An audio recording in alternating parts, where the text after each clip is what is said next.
Bom, luz é limitante no ambiente marinho, né? Dentre os fatores que afetam a fotossíntese, a produção primária, né, das macroalgas, luz no ambiente marinho é o fator condicionante principal, fundamental, né? O primeiro que liga o botão para a fotossíntese, mas luz é um fator limitante, particularmente no ambiente marinho. Uma alga na superfície do mar recebe 20% menos luz que uma planta que cresce na mesma latitude aos 4.000 metros.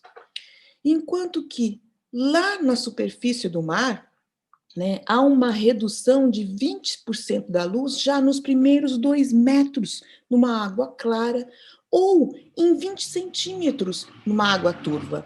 Então vejam que com essa redução da luz, né, em 2 metros ou até 20 centímetros, em 20% da luz, é uma redução bastante grande, já dizendo o quanto que luz tornou-se, né, um problema bastante grande, limitante, para que esses produtores primários resolvessem ao longo do processo evolutivo. Então, luz no ambiente marinho limitado e reduzido ou atenuado por vários fatores que vocês já conhecem bem agora.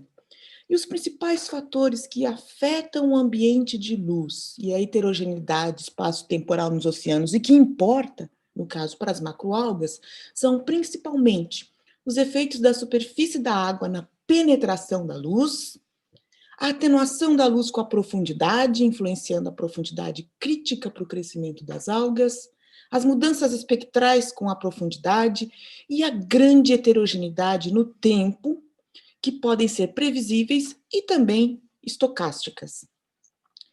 Penetração da água no mar, da luz, na penetração da luz na água no mar, que é a hora que vocês imaginam que já conheçam bem esse processo, né, que ocorre mudanças na quantidade, na qualidade, né, mudanças espectrais da luz com a profundidade, que são dependentes, obviamente, do tipo de água, né? Então, nas águas mais claras e oceânicas, onde temos uma maior penetração da luz, uma maior penetração da luz azul, com a zona fótica podendo alcançar grandes profundidades, né? Aqui representado por esse disco de SEC aqui, né, alcançando em profundidade, e em zona, em regiões, em águas turvas, né, em águas estuarinas ou águas costeiras, onde a penetração ela é bem menor, né, em estuários pode ter uma penetração da luz, a zona fótica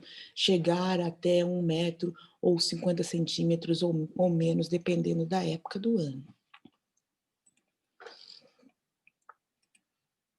Na atenuação da luz e mudanças espectrais com a profundidade da água, a gente está vendo aqui, com a profundidade de um recife tropical. Então, o ambiente, isso é um dado, né, um dado in situ real de um ambiente onde crescem algas, particularmente algas coralinas. Então,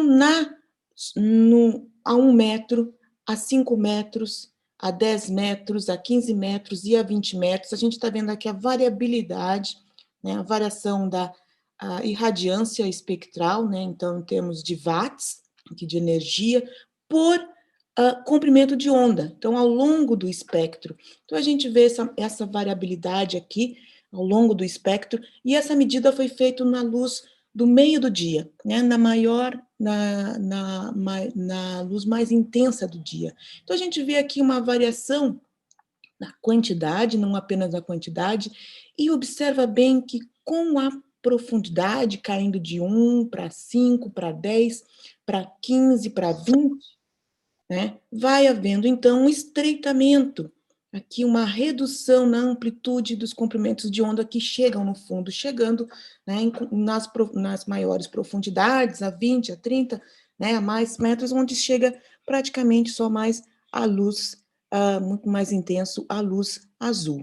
Então, essa é a ao que dá esse produto, né, das diferenças de cores. Aqui a gente está vendo uma foto do Recife e das algas a poucos, menos de 1 metro, né, da superfície, né, na luz natural, vendo-se todas as cores, e a parte do Recife na profundidade. Esse daqui foi uma foto tirada a 30 metros, sem flash, vendo como que sobra, né, mais a luz azul e a luz verde. Como é que, então, né, que as algas no ambiente marinho se adaptaram ao longo do processo de evolução a aproveitar tudo isso? Toda essa redução na quantidade e nas mudanças na qualidade da luz. A gente já viu um pouco disso a respeito da grande diversidade de pigmentos, né, fotossintéticos que aproveitam em vários comprimentos de onda. Além da variabilidade espacial bastante grande e com a profundidade, temos uma heterogeneidade temporal de luz causada no ambiente marinho, principalmente por variações sazonais previsíveis, como fotoperíodo, intensidade da luz, variações imprevisíveis, como períodos de turbidez e nebulosidade, variações diárias grandes, né, provocadas por maré, nebulosidade, movimento da água, variações horárias, que variam com o ângulo solar, com a maré também, e as variações momentâneas, ondas, movimento das algas que balançam no dossel, a passagem de nuvens, né? Então, as algas precisam se estar adaptadas, né, a esse ambiente de luz no mar, em que há essa grande variabilidade espacial, essa grande variabilidade temporal previsível e também estocástica, e se aclimatar muitas vezes em tempos que podem variar de milésimos, né, momentos, se aclimatar a momentos as variações de luz, até tempos que são estações do ano. Variações sazonais de luz, por exemplo, né, em luz e temperatura, que são previsíveis. Aqui a gente está vendo também a variabilidade de luz num Recife temperado, a média da luz máxima medida no meio do dia, né, aos 4 metros, aqui em vermelho, e aos 10 metros em azul. E a variabilidade da temperatura em preto.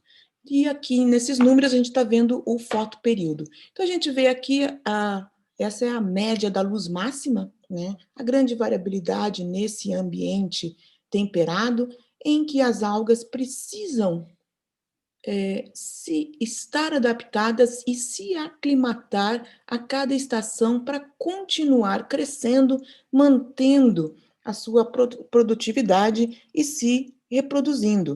Vejam aqui que a maior variabilidade, né, a maior amplitude de variação está aqui aos 4 metros, comparado com aos 10 metros. E que a temperatura varia com a luz, de maneira que a importância relativa das variações sazonais de luz é conflitante com a variação da temperatura.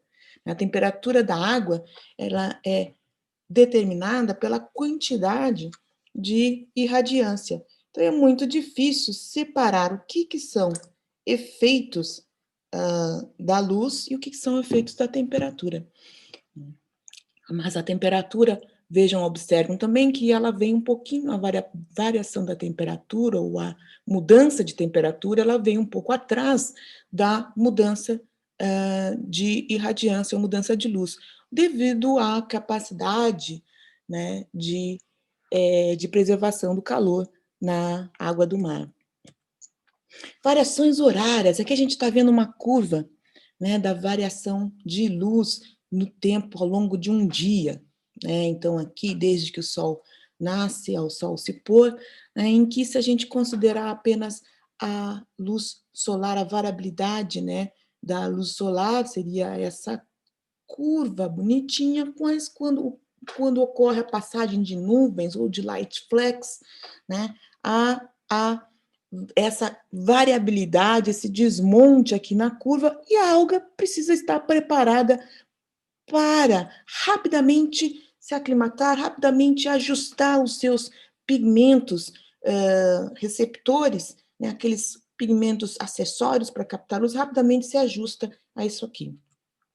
Efeito na superfície da água, influência das ondas e a rugosidade da água. Então, aqui a gente está vendo aqui a variabilidade da luz, em termos de luz fotossinteticamente ativa, com o horário, com a hora do dia, né? E a variabilidade no ar, em amarelo, em azul na água, e essa grande essa oscilação na água em função do movimento da água, do movimento da onda, e o que acontece com a passagem de uma nuvem, né, e a redução da luz nesse ambiente marinho bem raso, a poucos metros da superfície. Então, a influência da onda e da rugosidade, né? E energia solar e absorção pelas plantas. Aqui a gente está vendo aqui o espectro, né, de radiância que chega na Terra e que chega ao nível do mar, né? E aqui o range, a amplitude da luz visível, né? E como mostrando como que, na verdade, a luz fotossinteticamente ativa, que é aproveitada pelas plantas e pelas algas, né, muito próxima à luz visível. É praticamente dizer que as plantas enxergam como a gente a luz. Entretanto, as plantas ainda conseguem utilizar alguns comprimentos de ondas mais curtos, até próximos, né, do ultravioleta. E as algas, aqui a gente está vendo, então, o aproveitamento da luz pelas plantas, mas esse gráfico aqui considerando como das plantas verdes, né, que possuem principalmente a clorofila A e alguns poucos acessórios. Então, a taxa fotossintética conforme o comprimento de onda. Então, né, diversos aspectos da fotossíntese são muito semelhantes, tanto para as plantas como para as algas. E alguns aspectos mais específicos, né, estão relacionados com a diferente composição dos pigmentos, com a morfologia do talo, a plasticidade fisiológica e morfotípica das algas. E a gente já viu isso, a gente já viu na parte, né, como é que as algas se diferenciam das plantas em relação à sua composição dos pigmentos.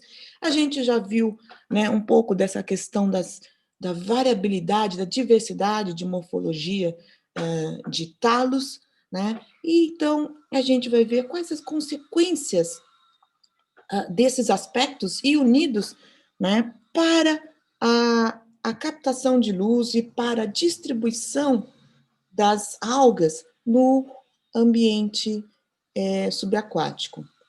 Então, a eficiência de captura de luz das espécies de macroalgas, né, vai depender muito do tamanho, da estrutura, do complexo de captura de luz, aquilo que a gente conhece como Light Harvest Complex, ou antena, para simplificar, né, em inglês, Light Harvest Complex, ou LHC, né, o complexo antena, que é formado principalmente pelos pigmentos acessórios, a composição e a concentração dos pigmentos fotossintéticos, né, e esses acessórios. Então, o tamanho da antena, a composição e a concentração, né, da clorofila A ou das outras clorofilas e dos outros pigmentos. E o tamanho, né, e espessura e a complexidade do talo é algo que vai afetar bastante a captação de luz pelas macroalgas.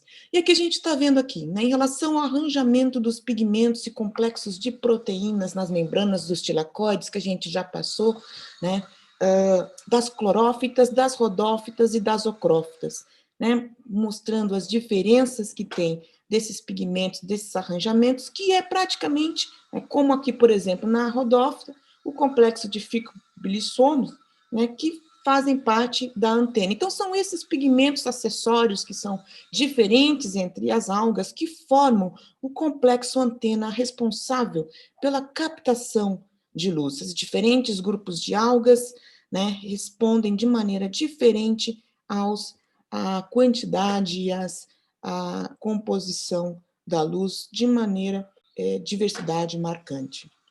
Então, os limites de profundidade para o crescimento das algas vão variar tremendamente de acordo com a espécie, com o tipo de água, e a alta variabilidade no requerimento de luz, né, em relação à superfície, a irradiância percentual de requerimento de luz em relação à luz da superfície, né, varia entre grupos das algas, entre as espécies. E a gente tem, por exemplo, né, no caso, o limite das laminárias, entre de 0,5 até 1%, né, de luz da superfície, um limite, né, de luz pequeno, limite das algas pluricelulares, a gente tem algas que têm um requerimento menor, a 0,1%, né, ou a menos ainda do que 0,1% de luz da superfície. Mas a maioria das algas não aguentaria viver, né, em luz menor que 1%.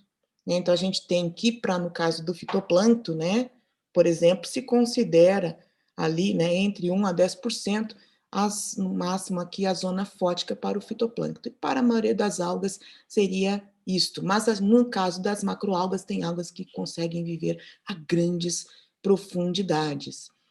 Olha só, algas vermelhas formam crostas, né, nesse caso aqui, né, numa região das Bahamas, né, algas vermelhas crostosas a mais que 200 metros, quase 300 metros de profundidade. Nós temos aqui ao longo do litoral brasileiro bancos de rodolitos a 200 metros de profundidade. Temos também bancos de laminária no litoral brasileiro a mais, entre 60, né, entre 40, 50 até 200 metros de profundidade, vivendo, então, portanto, com menos de 1% da intensidade luminosa da superfície. A eficiência de utilização da luz nos grupos de macroalgas afeta a distribuição, então, com a profundidade. Então, a zonação com a profundidade, ela tem a ver com essa composição pigmentar, né? Todas as algas possuem clorofila A, né? Mas as algas verdes possuem a clorofila B e, geralmente, né, essa clorofila, né, junto com a clorofila A, estão limitadas a viver em águas mais rasas e mais turvas. As algas pardas têm pigmentos auxiliares, como a fucoxantina, que já expandiram essa absorção, né, para comprimentos de ondas mais verdes, permitindo, então, com que ela chegue em profundidades intermediárias. E as algas vermelhas, né, teoricamente, então, seriam aquelas que viveriam em maiores profundidades, já que possuem, né, pigmentos acessórios, como a ficoritrina, que absorve mais no azul e no verde. Então, se fosse depender somente dessa composição pigmentar, a gente teria, então, uma zonação dessas algas em que as verdes dominariam as regiões mais rasas, as pardas as regiões intermediárias e as vermelhas as regiões mais profundas.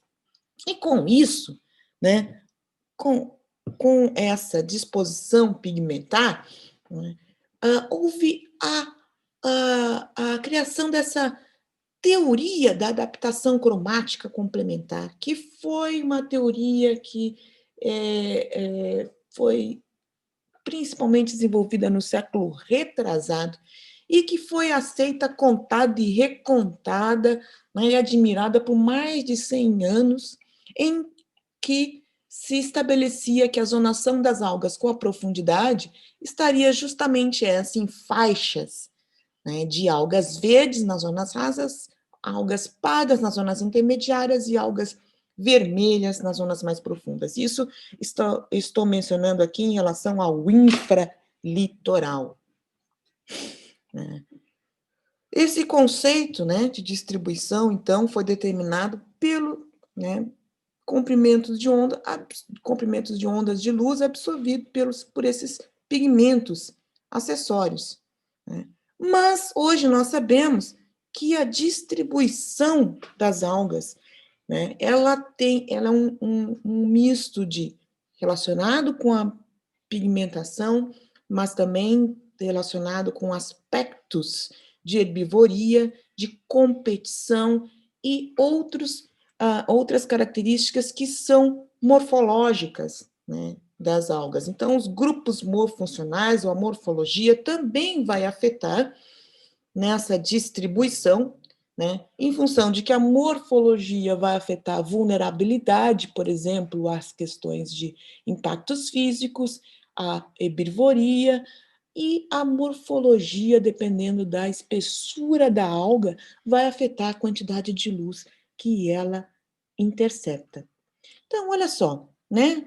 Por essa teoria, as algas verdes estariam nas zonas mais rasas. E a gente tem aqui essa foto tão bonita dessa alga, que embora é uma parda esverdeada, mas é uma alga parda, Fucus, que vive no intermareal, né, no intermareal, na zona mais inferior do intermareal, e existem em algumas, na região do Atlântico Norte, né, em regiões temperadas, 4 espécies, né, dessas fulcales que vivem ao longo do intermareal em diferentes zonas bastante determinadas e muito abundantes na zona do intermareal e zona rasa. A gente vê aqui atrás também, além de algumas pouquíssimas algas verdes, né, algas crostosas vermelhas, né, que crescem até no intermareal. Bom, então, o que afeta, né, principalmente, né, o que afeta além da pigmentação? Como é que as algas, então, elas vão ser mais ou menos eficientes na captação de luz? Essa habilidade e eficiência da captura de luz depende não somente, então, da composição bioquímica, mas muito, né, do nível de organização, do arranjamento dos cloroplastos, a quantidade de cloroplastos, a morfologia do talo. Por exemplo, muitas algas são, né, que a gente já viu isso em aula, como que elas são feitas com talos mais grossos, ou seja, são mais opacos, opticamente mais complexos. Então, são algas em que, quando a luz, né, incide sobre o talo, ela capta toda a energia luminosa, né, opticamente escuros, praticamente não passa a luz através de talos muito grossos. Enquanto que outras algas, né, por exemplo, que são compostas por várias camadas, né, são algas que vão se tornando mais transparentes, como aqui nesse caso, nessa letra E, né, várias camadas transparentes, como por exemplo no caso de uva, de pórfira. Então a luz incide sobre o talo, mas a alga ela é transparente, alguma luz passa pelo outro lado. Né? E algas que são filamentosas, por exemplo, né, e que são tufos filamentosos, em que há uma interceptação parcial da luz. Então, essa variabilidade aqui de morfologia. Contribuição relativa da pigmentação e da espessura do talo. Então, vamos analisar essas duas questões juntas, a pigmentação e a espessura do talo. Temos aqui uva transparente, né, de 70 micrômetros de espessura, códium de 3 milímetros de espessura. Uva variando em concentração, né, de 7,5, 16,2, 39, códium 11 e passando para 82. Então, vejam que a absorção do talo por uva, né, vai aumentando, conforme vai aumentando a concentração de pigmento, uva na mesma espessura de 70 micrômetros, essa absorção vai aumentando proporcionalmente, conforme vai aumentando o teor de clorofila, que está medido aqui em nanomoles por centímetros quadrados, né, de 7 para 16 para 39, houve uma esperada, né, aumento nessa absorção. Enquanto que códium, olha só, códium de 3 milímetros, quando passa de 11,4 para 82 de nanomoles de clorofila por centímetro quadrado, a absorção ela não aumenta significativamente. Na verdade, já códium com uma concentração de clorofila de 11 já absorve mais luz do que uva com concentração de 39, né? E praticamente com 11 ela já está nesse valor, ela já está absorvendo quase em toda a sua capacidade, né? Então, vejam que esse é um exemplo extremo de como a espessura do talo, o fato de ter um talo mais espesso significa uma maior densidade, maior concentração, então, dos cloroplastos, né? Já intercepta toda a quantidade de luz. E isso, então, vai ser um dos aspectos que vai afetar na distribuição, por exemplo, com a profundidade. Aumentando um pouquinho o nosso arsenal de exemplos, né, a gente tem visto, está vendo aqui a espessura do talo, né, em amplitudes de espessura do talo de 0 a 0,3 a 1 e mais que 1 em termos de milímetros. E algumas algas, alguns exemplos de algas agrupadas para cada um dessas classes de espessura do talo. Então, aqui na primeira, por exemplo, né, uva, pórfira, enteromorfa, que são as algas mais delicadas, mais transparentes, né? E lá, por último, Lessônia, né? Durvilha, que são algas kelpes, com talos espessos, né? Talos complexos parenquimatosos e, portanto, opacos. Né? E aqui a gente vê, então, um percentual de absorvância com os comprimentos de onda nesses grupos de algas.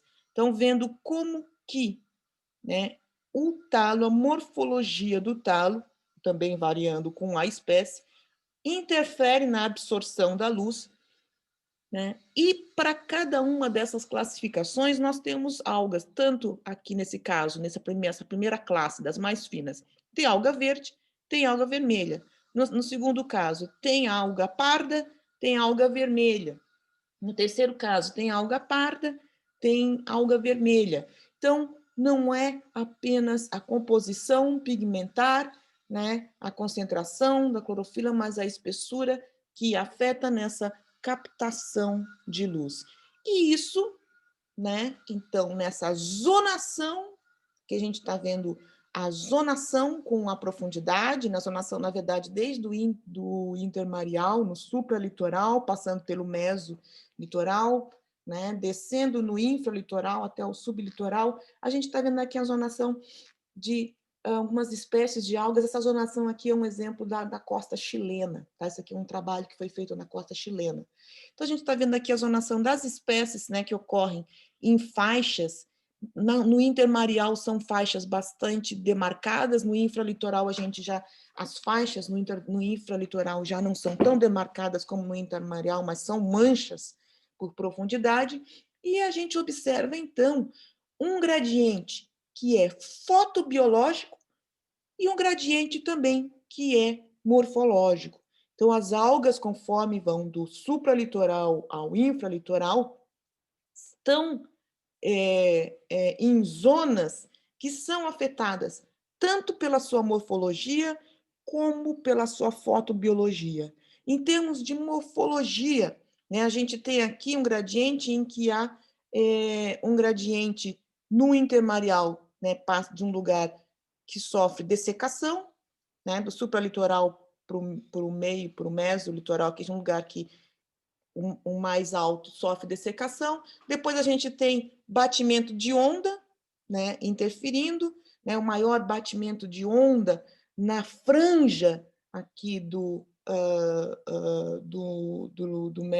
mesolitoral, e passando para o infralitoral, então é a luz que passa a ser importante. A gente vai diminuindo o batimento, o impacto das ondas dentro do infralitoral, né? E dentro do infralitoral, então, a limitação com a luz é que vai importar. Então, nesse gradiente fotobiológico, a gente tem parâmetros, né, que foram medidos para cada uma dessas espécies, né, que foram medidos a partir de metodologias de fluorescência e de fotossíntese, parâmetros fotossintéticos que mostram a adaptação das algas, cada uma dessas espécies, à faixa do inter ou do infralitoral em que elas estão submetidas.